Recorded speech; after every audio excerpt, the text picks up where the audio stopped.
आध्यात्मिक कहानियाँ। नमस्कार दोस्तों, स्वागत है आप सभी का एक बार फिर से आपके अपने पसंदीदा YouTube चैनल आध्यात्मिक कहानियों में। दोस्तों, अब तक आप सुना ऋषि भारद्वाज के आश्रम में जब राम, लक्ष्मण और सीता पहुंचे। आगे की कहानी चलिए शुरू करते हैं। कहानी का शीर्षक है त्रिकुट की यात्रा। जी हाँ, चलिए मेरे साथ कहानी सुनिए।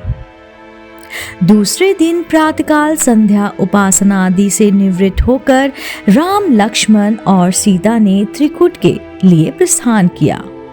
वे यमुना नदी के किनारे पहुंचे।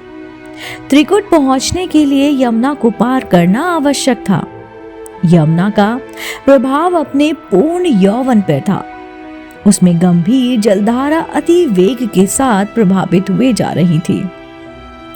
यमुना के इस प्रचंड प्रवाह को देखकर सीता परेशान हो उठी। वे विचार करने लगी कि इस वेगवान जलधारा को भला मैं कैसे पार कर सकूंगी। यहाँ तो कोई नौका आदि भी दृष्टगत नहीं होती। यमुना की तरंगे इतनी ऊंची उठ रही हैं मानो वे आकाश को स्पर्श करने की होड़ लगा रखी हो। इस स्थिति को देखकर थोड़ी देर तक राम और लक्ष्मण ने परस्पर विचार विमर्श किया। फिर लक्ष्मण वन में से कुछ बांस, लकड़ी और लताएं तोड़ लाए। उन्होंने बांस और लकड़ी को लताओं से बांधकर तत्काल रूप से उसको उपयोग करने योग्य एक नौका बना दी। उसमें एक आसन भी सीता के बैठने के लिए बना दिया। फिर उन्होंने नौका को यमुना में उतार दिया। रामचंद्र जी ने सीता को भुजाओं में उठाकर उस नौका में बिठाया। अपने तथा लक्ष्मण के वक्कलों को भी नौका में रख दिया। तत्पश्चात दोनों भाइयों ने तैरते हुए नौका को आगे धकेला।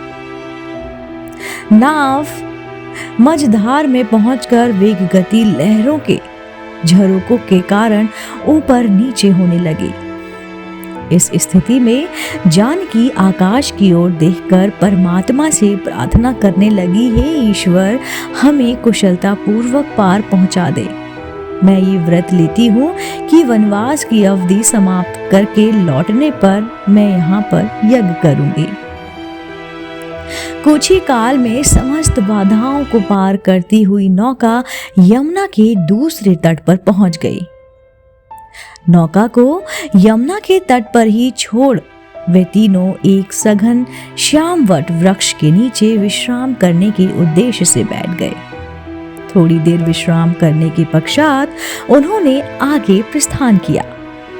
चलते चलते वे ऐसे स्थान पर पहुंचे जहां मयूर अपनी मधुर ध्वनि से संपूर्ण वातावरण को अवलाहदित कर रहा था।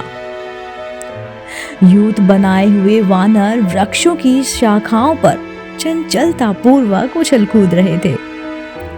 भगवान भास्कर भी अस्ताचल के द्वार पर जा पहुंचे थे।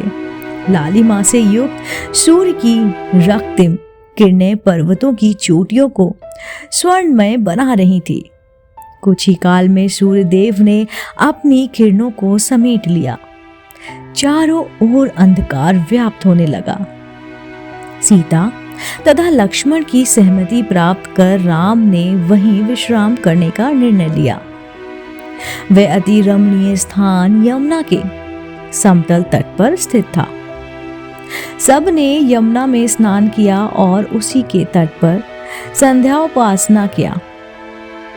उसके पश्चात लक्ष्मण ने राम और सीता के लिए तृण की शैयाओं का निर्माण किया और वहीं उन्हें रात्रि व्यतीत करने के लिए कहा। दोस्तों, उम्मीद करती हूँ आपको मेरे द्वारा सुनाई गई कहानी त्रिकुट की यात्रा पसंद आई होगी।